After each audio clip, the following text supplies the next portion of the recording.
first day. Yeah. How does that feel? It's pretty good, actually. Yeah? Yes. Yeah, we've been in Europe for the last month. Yeah. And so we've been very excited to be getting back here. You know, we've spent a lot of time here before, so it kind of feels like a bit of a second home to come back to. Yeah, we spent a lot of time in Toronto, and we've always had a great time. Awesome. You're going to stay over here for a little while, right? A month, 2 months touring? Yes. Yeah. I think we've got a few more dates in Canada a little bit later in the tour, but with America sort of in between the two. So, yeah. How does one pack for that? How does one pack to go away for that long? I mean, aside from the essentials, the clothes, the gear, and whatnot, that's a haul. Yeah. It's kind of always a bit by the skin of your teeth, and I think we're all a little bit different. I think Emma's probably a bit more, what would you call it? Logical thinking in that sort of sense. I'm a kind of, I'll throw it all in a bag, and then open it at the other end and see what I'm missing, and then go find it. Fair enough. I love the new album. I think it's as good as your past two, which I also dearly love. Okay, great. You guys make it look really easy. Is it natural when you get together and put this kind of music together? Do you find it just flows out of you, or is it harder than you're making it look?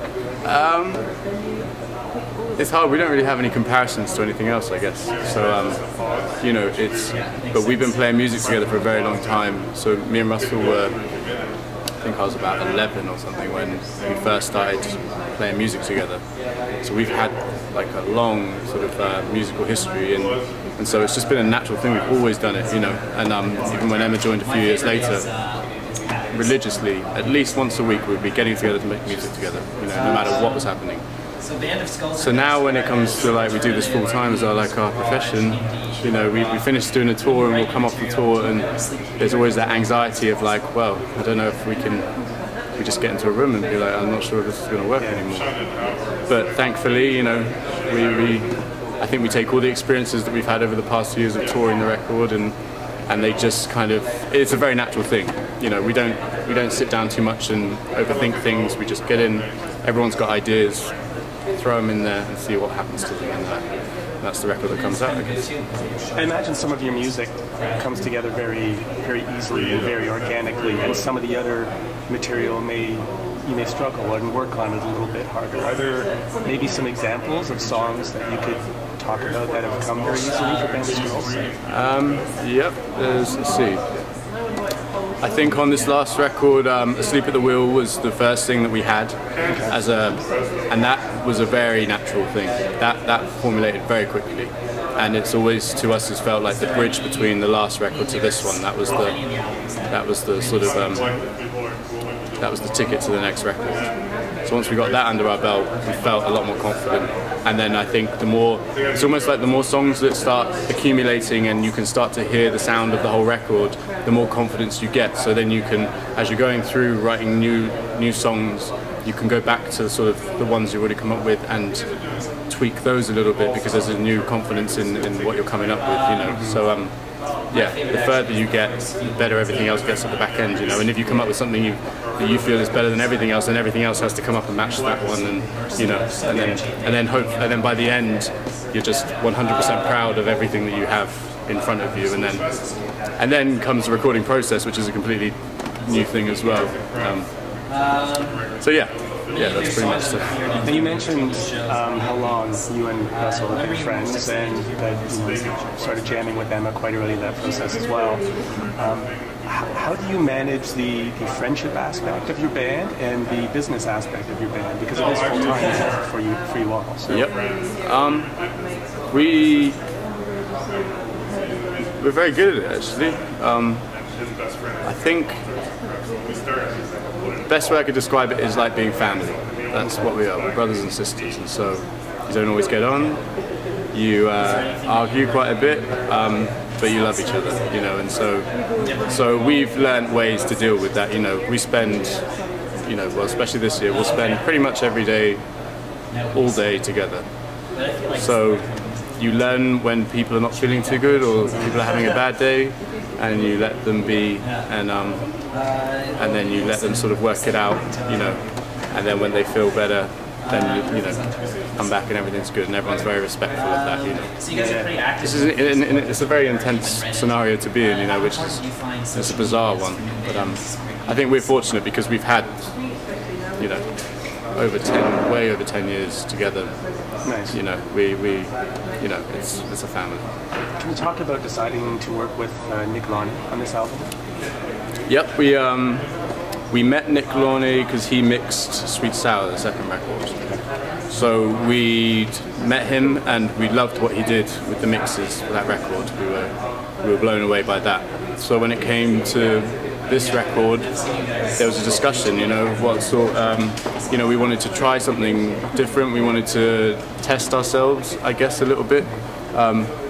And it's a very scary thing to, we worked with Ian Davenport on the first two, and which was great, and we love Ian, but I think it would have been too comfortable for us to do it again, you know, so I think everyone was ready for a different challenge, and Nick Lonnie was a very obvious choice because it's funny because you're such a gang, a very close-knit gang, that letting a producer in, a producer becomes a member of your band to a degree, so to let them into that circle is a very personal thing, and you know, they kind of bare your soul to them a little bit, so it's kind of a bit nerve-wracking, but because we've met him and we know what he's like, and he's, you know, a wonderful guy, and he understands our dynamic as a band, you know, it was a no-brainer for us. Like, I don't feel like he changed your overall sound in any way, but I feel like Himalayan's got some polish on it. Like it just feels a little more finessed somehow. Is that fair? I think so, yeah.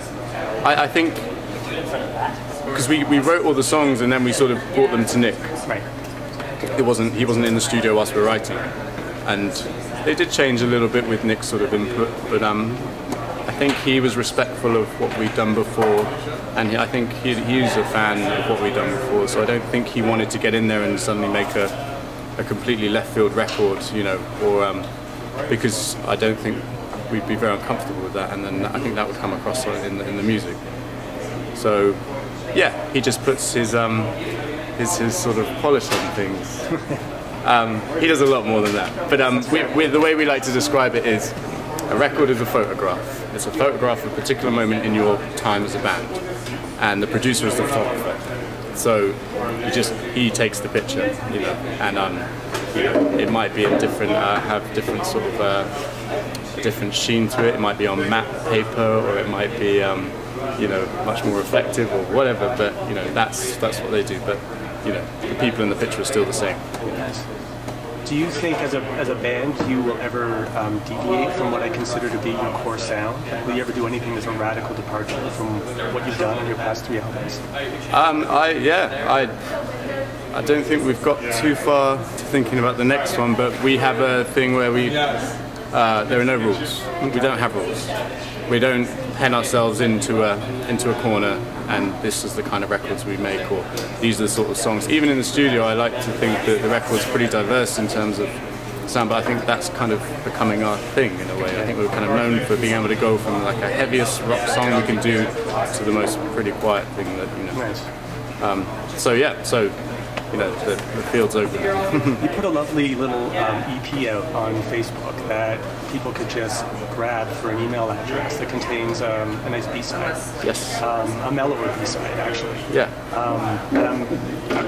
And kudos for putting out 4 songs for free. I think that's great. And I'd like to know a little bit more about that B-side and why it wasn't included on the full Himalayan album.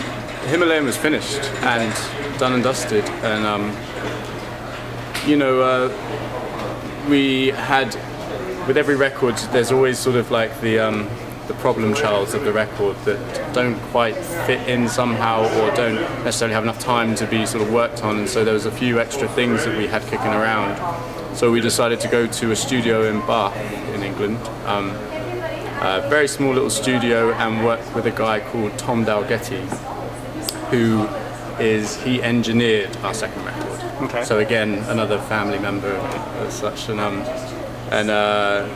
we just sort of went in and we booked in for a week, and we had no particular idea about what we were going to do. We just sort of set up and see what came out, and those were the things that came out. And so and so we were like, hey, you know, let's send them out, you know, as well as a little sort of thank you for everyone to sort of bought the record or been supporting us, I guess, you know. Nice. I'd like to ask you a fun one, hopefully fun. If you can think back, what was the first album that you replaced? So someone either stole it or it got damaged, or you played it so much that you had to buy it again. Can you remember that? Yep. The first one I played to death and broke and had to replace was Michael Jackson's Off the Wall. Nice. Yeah. I played that to death. And for me personally, it's quite funny because there's a few moments in a drumming kind of. I love the drumming on it. Yeah. It's one of my favourite records, the drumming. All the grooves and the beats are amazing. And I've totally I've tipped my hat to a few of those things on the record. So yeah, that's one I think I had to buy. I remember buying it again. Yeah, I had the cassette, and then I think by the time I'd worn that out, you could get the CD of it. So I got the CD. I was looking, it's not like I'll be able to go over, but I was looking at the Sonosphere lineup. And I think it's interesting that you're going to go on right before Limp Bizkit. How's that going to be? It's going to be interesting. I don't know a great deal about Limp Bizkit. I'm not really that fussed by it. I think,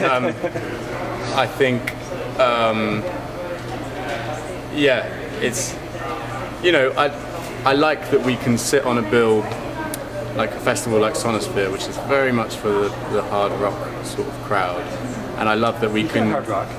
Yeah, well, yeah, you know, we can tailor our set to try and compete with those boys, and then we can play a festival like Glastonbury and, you know, and do that show. I love that we're not penned to one type sort of genre in any way.